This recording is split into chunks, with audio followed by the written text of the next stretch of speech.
We've all used glue since we made crafts as kids, so many people don't give a lot of thought to choosing and using wood glue. But to get the best results on your projects, there are some things you need to know. First, be sure that you get the right glue for interior or exterior use.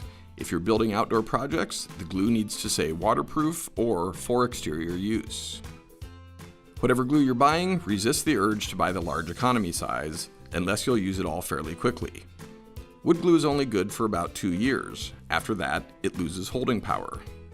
So it's a good idea to buy smaller bottles, then write an expiration date. Just make it 2 years from purchase.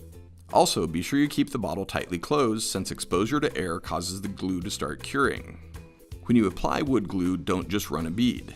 Spread the glue out over the whole surface to ensure the best bond. You can use a glue brush, but a finger works fine on smaller surfaces. You don't need a thick layer, just a thin film. A bit of glue will squeeze out and will need to be removed. The best way to do that is to just wait until the glue skins over so it's semi-solid. Then use a chisel to scrape away the excess.